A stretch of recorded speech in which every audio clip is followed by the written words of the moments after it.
دنیا کے پہلے انسان کا نام حضرت آدم علیہ السلام ہے۔ آدم علیہ السلام کے بیٹے شیس ہے، زور سے زور سے زور سے زور سے شیس ہے۔ شیس علیہ السلام کے بیٹے حضرت آدم علیہ السلام کے بیٹے شیس، شیس کے بیٹے یانس، یانس کے بیٹے قینان، قینان کے بیٹے میلائیل، میلائیل کے بیٹے بیارت، بیارت کے بیٹے ادریس، ادریس کے بیٹے متوشق، متوشق کے بیٹے لمک نیک نام، لمک نیک نام کے بیٹے نوح۔ میں اسی سے اندازہ لگا لوں گا تم کیسے سنو گے اور کتنی دیر سننے کے ارادے سے اب تک بیٹھے ہو تم، بس میں اسی سے اندازہ لگا لوں گا۔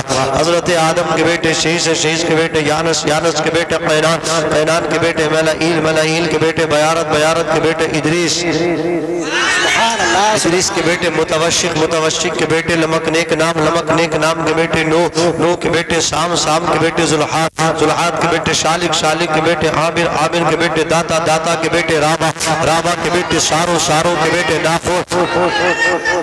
ماشاءاللہ، اللہ سلامت رکھے۔ ابتدائے عشق ہے، روتا ہے کیا، آگے آگے دیکھیے ہوتا ہے کیا۔ اللہ اللہ ان کو سلامت رکھے۔ سمجھ رہے ان کے قدموں کے نیچے جنت ہے۔ کیا ہے؟ ان کے قدموں کے نیچے جنت ہے۔ سرکار نے فرمایا الجنت تحت اقدام الامہات، جنت ماؤں کے قدموں کے نیچے ہے، جنت ماؤں کے قدموں کے نیچے ہے۔ اب کسی کو جنت چاہیے تو سویرے سویرے آئے، آگے ماں کے قدموں کو چوم لے۔ کسی کو جنت چاہیے شام کے وقت جب گھر کو آئے تو بی بی کے پاس بات نہ جائے، پہلے ماں کے پاس جا کے ماں کے قدموں کو چوم لے۔ اللہ اکبر۔ اگر ماں کا انتقال ہو گیا تو فجر کی نماز پڑھ کے قبرستان جائے، ماں کی قبر کی پائتیاں چوم لے۔ اللہ اکبر۔ شام کو قبرستان جائے، عصر کے بعد جا کے اپنی ماں کی قبر کی پائتی چوم لے، اس لیے کہ ماں کی قبر کی پائتی جنت کا نچلا دروازہ ہے، جنت کا نچلا دروازہ ہے۔ اور باپ کی جا کے پیشانی چوم لے، باپ جنت کا اوپر والا دروازہ ہے۔ اگر باپ کا انتقال ہو گیا، فجر کی نماز پڑھنے کے بعد قبرستان جائے، باپ کی قبر کے سرہانے کو بوسہ دے دے، سبحان اللہ۔ اور شام کو عصر کے بعد باپ کی قبر کے پاس جائے، باپ کی قبر کے سرہانے کو چوم لے۔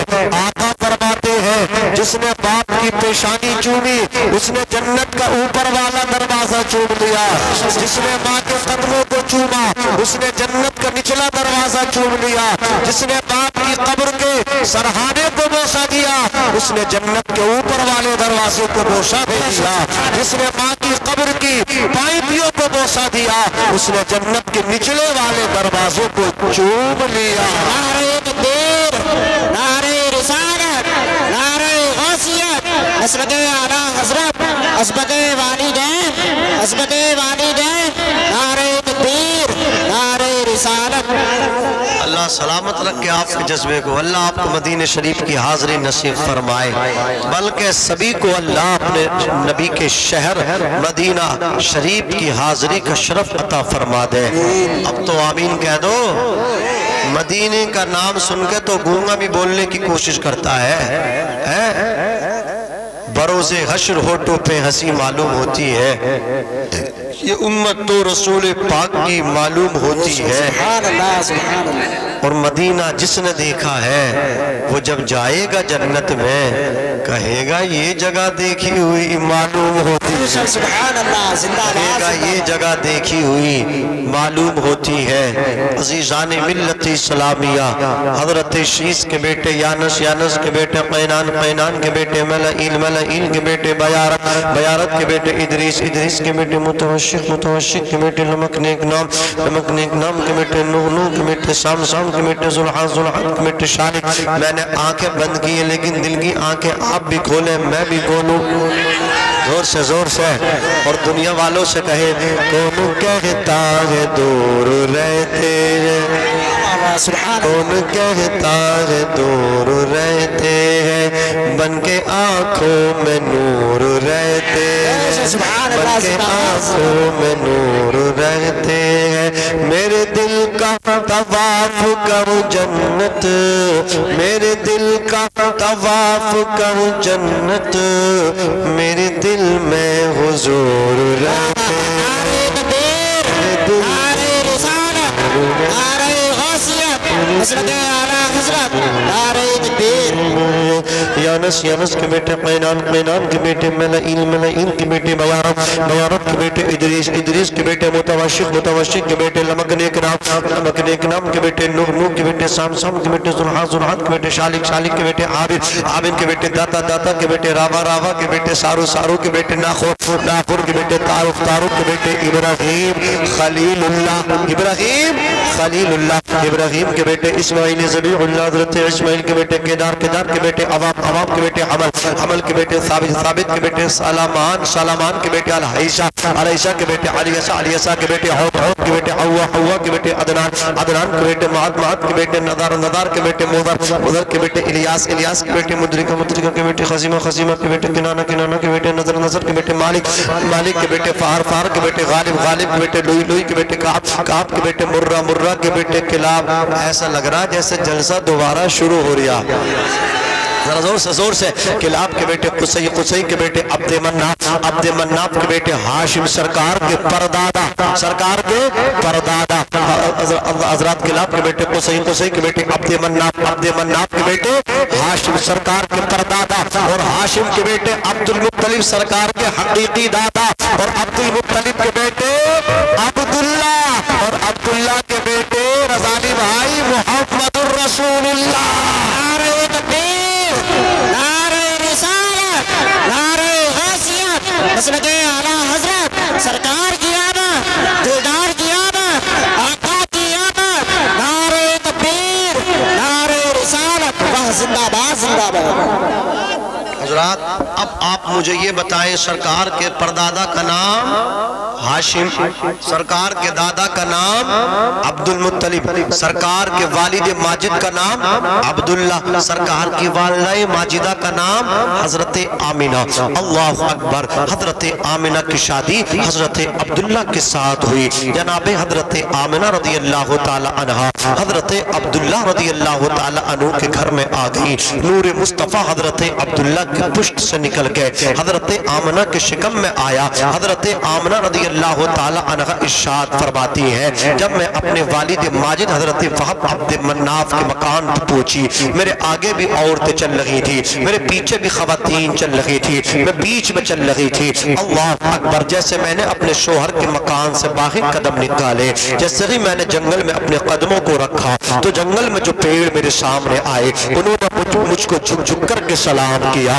کہا نبی کی امی آمنہ تجھے سلام ہو. دریاؤں کی روادیوں نے مجھے سلام کیا, آسمان نے مجھے سلام کیا, زمین نے مجھے سلام کیا, پہاڑوں کی پلندیوں نے مجھے سلام کیا. حضرت آمنہ ارشاد فرماتی ہے جیسے ہی میں اپنے باپ کے ساتھ میں پہنچی, میرے باپ نے گرم جوشی کے ساتھ آگے بڑھ کے میرا استقبال کیا, سینے سے لگایا, میں رونے لگی. میرے باپ نے آنسو پوچھتے ہوئے ارشاد فرمایا کہ آمنہ رونے کی وجہ کیا ہے؟ حضرت آمنہ رضی اللہ تعالی عنہ نے کہا تھا رونے کی وجہ یہ ہے مجھے ایسا لگتا کسی نے مجھ پہ جادو کرا دیا, کسی نے مجھ پہ جادو چھوڑ دیا. بیٹی کیا مطلب؟ کہا ابو جان جیسے ہی میں نے اپنے شوہر کے گھر سے باہر قدم رکھے میں آپ سے ملاقات کرنے آ رہی تھی, راستے میں بڑے بڑے پیڑ ملتے تھے, ان کے تنے میری جانب جھک کر کے مجھے سلام کیا کرتے تھے. اے والد ماجد دریا کا پانی مجھے سلام کرتا تھا, آسمان مجھے سلام کرتا تھا, زمین مجھے سلام کرتی تھی, پہاڑوں کی بلندی مجھے سلام کرتی تھی. اتنا سنا تھا حضرت آمنہ کے والد ماجد حضرت وہب عبد مناف نے بیٹی کو سینے چمٹا کر کے کہا تھا, اپنے لال کو بغل گیر کر کے کہا تھا بیٹی میں ذمہ داری کے ساتھ کہہ سکتا ہوں پوری دنیا کی عورتوں پہ جادو اثر کر سکتا ہے, تجھ پہ جادو نہیں چل سکتا, تجھ پہ سحر اثر انداز نہیں ہو سکتا. کیا مطلب؟ کہا بیٹی آمنہ تجھ پہ یہ جادو نہیں ہے بلکہ تیری عزت بڑھ گئی ہے, اور عزت تیری اس وجہ سے بڑھ گئی بیٹی کل تک جو اللہ کے رسول کا نور حضرت عبداللہ کی پشت میں رہ کر کے عبداللہ کو چمکا رہا تھا, اب وہ تیرے پیٹ میں آ کر کے تجھے چمکا رہا ہے. اور بیٹی آمنہ میں ذمہ داری کے ساتھ کہہ سکتا ہوں یہ پیڑوں نے, پہاڑوں نے, دریاؤں نے تو تجھ سے کلام کر کے سلام کے گلدستے پیش کیے ہیں, کمال تیرا نہیں ہے اللہ کے رسول کا کمال ہے, ان کی برکتوں سے تجھے سلام ہو رہے ہیں. نعرہ تکبیر نعرہ رسالت نعرہ غوثیت مولانا ناظم منصری صاحب قبلہ نعرہ تکبیر نعرہ رسالت وہ زندہ باد زندہ آقا باد دنیا میں تشریف لائے، سرکار کی حقیقی والدہ حضرت آمنہ ہے، سرکار کی رضائی والدہ حضرت حلیمہ رضی اللہ تعالی عنہا ہے۔ حضرت حلیمہ آپ کو لے کر کے مکے سے اپنے گاؤں میں پہنچی۔ حضرت حلیمہ بڑی بیمار رہتی تھی، حضرت حلیمہ کی اونٹنی بھی بیمار رہتی تھی، حضرت حلیمہ اپنی بستی میں سب سے زیادہ کمزور تھی، سب سے زیادہ غریب تھی۔ حلیمہ کے گھر میں پوری رات چراغ نہیں جلا کرتا تھا، اللہ اکبر۔ لیکن جیسے اس سرکار کو لے کر کے مکہ شہر سے اپنے گاؤں میں آئی، حضرت حلیمہ کی غریبی دور ہونے لگی۔ حضرت حلیمہ جب اپنی بکریوں کا دودھ دوتی تو اب آپ کے گھر میں جتنے برتن رہتے تھے وہ سب دودھ سے لبریز ہو جاتے تھے، لیکن بکریوں کے تھنوں کا دودھ ختم نہیں ہوتا تھا۔ حضرت حلیمہ خود بھی دودھ پیتی تھی، اپنے شوہر حارث کو دودھ پلایا کرتی تھی، اپنی بیٹی شیمہ کو دودھ پلایا کرتی تھی، اپنے بیٹے عبداللہ کو دودھ پلایا کرتی تھی، پھر سرکار کو دودھ پلایا کرتی تھی۔ حضرت حلیمہ جب سرکار کو دودھ پلاتی تو میرے آقا داہنے پستان کا دودھ پیتے، جب بائیں پستان کا دودھ پلانا چاہتی تھی تو سرکار اپنے ہونٹوں کو بند کر لیا کرتے تھے۔ وہ اس وجہ سے بند کیا کرتے تھے، اشاروں میں میرے آقا کہتے تھے امی حلیمہ میں اپنے بھائی کا حق مارنا نہیں چاہتا، دوسرے پستان کا دودھ میرے بھائی عبداللہ کو پلانا، دونوں پستان کا دودھ میں نہیں پی سکتا۔ یہ سرکار کا انصاف ہے۔ زمانہ کہتا ہے حلیمہ نے سرکار کو پالا ہے، لیکن عاشق مصطفیٰ کہتا ہے حلیمہ نے سرکار کو نہیں پالا، بلکہ سرکار دو عالم میں حلیمہ کو پالا ہے۔ ظاہر میں حلیمہ نے سرکار کو پالا ہے، ظاہر میں حلیمہ نے سرکار کو پالا ہے، سچی ہے حلیمہ کو سرکار نے پالا ہے۔ زندہ باد زندہ باد سبحان اللہ زندہ باد زندہ باد۔ حضرت حلیمہ رضی اللہ تعالی عنہا کے مکان میں اب چراغ بجھتا نہیں تھا، چراغ روزانہ جلتا تھا رات کو۔ قبیلہ بنو سعد کی عورتیں آئیں، آنے کے بعد کہا حلیمہ ہمیں تیرا پاسٹ بھی یاد ہے، تیرا ماضی ہمیں یاد ہے، تو نئی مالدار ہے، ابھی ہم نے تیری غریبی دیکھی ہے، تیرے گھر میں پوری رات چراغ نہیں جلا کرتا تھا، اللہ اکبر۔ اب تیرے گھر میں پوری رات اندھیرا رہتا تھا، اب تیرے گھر کا چراغ بجھتا نہیں ہے، ایک کام کر لیا کر، آدھی رات کے بعد چراغ بجھا کر کے غریبوں میں تیل دے دیا کر تاکہ ان کے گھروں میں بھی اجالا ہو جایا کرے۔ حلیمہ نے کہا تھا میں نے کوئی چراغ نہیں جلایا، اتنا سنا تھا سرکار رضی اللہ تعالی عنہا کی والدہ نے جب اتنا کہا، عورتوں نے کہا اچھا تو ہمیں بے وقوف سمجھتی ہے، جب تو چراغ نہیں جلاتی تو یہ اجالا کہاں سے ہوتا ہے؟ اللہ اکبر۔ حلیمہ نے کہا تم کچھ بھی سمجھو، میں نے آج تک کوئی چراغ نہیں جلایا۔ عورتیں واپس ہو گئی، جب رات آئی تو عورتوں نے دیکھا پورے محلے میں اندھیرا ہے، لیکن حلیمہ کے گھر میں سویرا ہے، اجالا پھوٹ رہا ہے۔ ایک عورت دوسری عورت کے مکان پہ پہنچی، چلو جی اٹھو جی، چلو جی اٹھو جی۔ دیکھو حلیمہ نے دن میں جھوٹ بولا تھا، اب چراغ جل رہا ہے۔ دوسری نے تیسری کو اٹھایا، چلو جی اٹھو جی۔ تیسری نے چوتھی کو، چوتھی نے پانچویں کو، ساری عورتیں تیار ہو گئی، چلو جی اٹھو جی، حلیمہ کی چوری پکڑے۔ عورتیں حلیمہ کے دروازے پہ کا کر کے کھڑی ہو گئی، دستک دی تھی ان کے شوہر حارث درگے کا، حلیمہ خیر تو ہے، اتنی رات میں کس نے دروازے پر دستک دی ہے؟ شیمہ آ کے اپنی ماں کے سینے سے لپٹ گئی، کہا امی خیر تو ہے، اتنی رات میں کس نے دروازے پر دستک دی ہے؟ حضرت حلیمہ سعدیہ نے ڈرتے ڈرتے آہستہ اپنا دروازہ کھولا تھا، دروازہ کھولنے کے بعد تنگ رہ گئی تھی۔ جب عورت دن میں آئی تھی حلیمہ کے مکان پہ، وہی عورت حلیمہ سے آ کر کے کہہ رہی حلیمہ تو نے دن میں ہم سے منع کیا تھا، چراغ نہیں جلاتی ہو، یہ بتا جب چراغ نہیں جلایا تو پورے محلے میں اندھیرا ہے، تیرے گھر میں اجالا کہاں سے ہو رہا ہے؟ نبی کی والدہ نے کہا تھا تم کچھ بھی سمجھو، میں نے چراغ نہیں جلایا ہے، اجالا پتہ نہیں کہاں سے ہو رہا ہے۔ اللہ اکبر۔ عورتوں نے کہا تھا اے حلیمہ تو ہمیں اجازت دے دے، ہم تیرے گھر میں چراغ تلاش کریں گے۔ حلیمہ نے اجازت دے دی، عورتوں نے سرکار کی رضائی والدہ کے مکان میں چراغ تلاش کرنا شروع کیا۔ چراغ تلاش کرتے کرتے تھک گئی، تلاش بسیار کے بعد، تلاش و جستجو تتبع کے بعد بھی جب چراغ نہ ملا، واپس حلیمہ کے قدموں میں آ کر کے کہا تھا حلیمہ فلسفہ کیا ہے؟ چراغ ملتا بھی نہیں ہے، چراغ نظر آتا بھی نہیں ہے، اور اجالا بھی تیرے گھر کا ختم ہوتا بھی نہیں ہے۔ اتنا سنا تھا نبی کی امی نے ہاتھ پکڑ کے اسی کا پہنچی جس کمرے میں میرے آقا سو رہے تھے، سفید چادر اوڑھے ہوئے تھے، جھولے میں سو رہے تھے، آقا کے چہرے سے چادر ہٹائی تھی، عورتوں نے جب نبی کے چہرے انور کو دیکھا تھا تو عورتیں دنگ رہ گئی تھی، چہرہ مصطفیٰ دیکھ کر کے حلیمہ کے قدموں کو چوم کر کے کہا تھا حلیمہ تجھے چراغ جلانے کی ضرورت نہیں ہے، تو مکے سے ایسا برکت والا بچہ لے کر کے آئی ہے، اس کا چہرہ تو دور کی بات ہے، اگر اس کے قدم اندھیرے میں رکھ دیے جائے تو اجالا ہو جائے۔ نعرہ تکبیر، نعرہ رسالت، نعرہ غوثیہ، سرکار کی آمد، دلدار کی آمد، آقا کی آمد، نعرہ تکبیر، نعرہ رسالت، واہ زندہ باد زندہ باد۔ سرکار کی کوئی رضائی حقیقی بہن نہیں تھی، جزاک اللہ،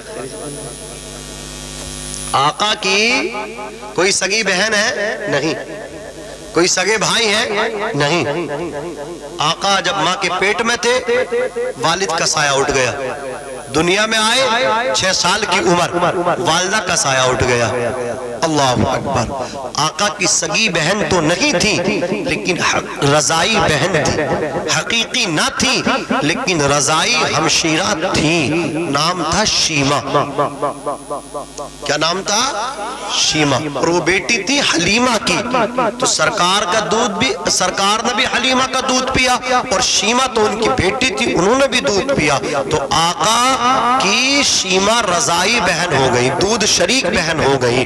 اللہ اکبر، یہ سرکار سے بڑا پیار کرتی تھی، ایک دن جنگل لے کر کے سرکار کو اپنی گود میں لے کر کے جنگل پہنچ گئی، شام کو جب واپس آئی حضرت حلیمہ نے کہا تھا بیٹے شیمہ پیارے محمد کو کوئی تکلیف تو نہیں ہوئی؟ حضرت شیمہ نے کہا تھا امی آج تو کمال ہو گیا، جب بھائی محمد کو جنگل میں لے کر کے میں پہنچی تو جنگل میں جتنے درندے تھے سب بھائی محمد کا دیدار کرنے آ گئے تھے، سارے چیتے سارے شیر بھائی محمد کا دیدار کر رہے تھے۔ امی جب میں گھر کو واپس آ رہی تھی سورج نکلا ہوا تھا، لوگ پیڑوں کے سائے میں جا رہے تھے، ان کی چھاؤں کو تلاش کر رہے تھے، لیکن بھائی محمد میری گود میں تھا۔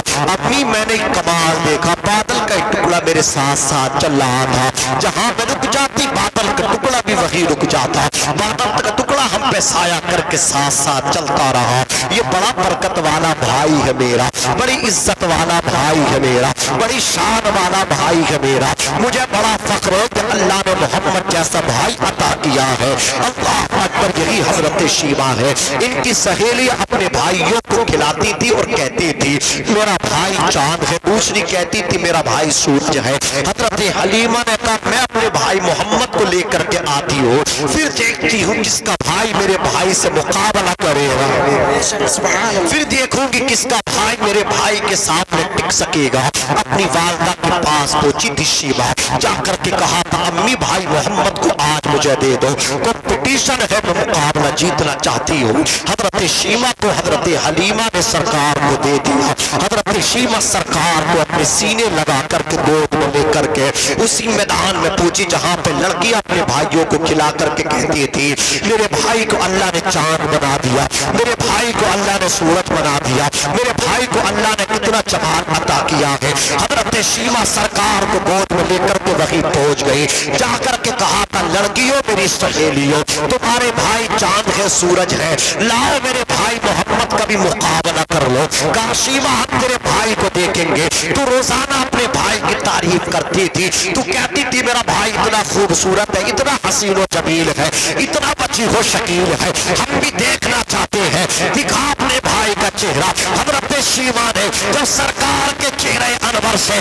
چادر کو ہٹایا تھا، لڑکیوں نے مصطفیٰ کے جمال جہارا کو دیکھا تھا، سرکار کے جمال جہارا کو دیکھ کر کے لڑکیاں اپنے بھائیوں کو اپنی گودوں میں لپیٹ کر کے میدان چھوڑ کے راہ فرار اختیار کی، دوڑنے لگی، گھروں سے بھاگنے لگی۔ حضرت شیمہ نے کہا تھا مقابلہ کرو میرے بھائی چندہ سے، مقابلہ کرو میرے بھائی محمد سے، تو لڑکیوں نے کہا تھا شیمہ تو پاگل ہو گئی ہے، تیرے بھائی محمد کا کوئی مقابلہ نہیں کر سکتا، میدان تو جیت گئی ہے۔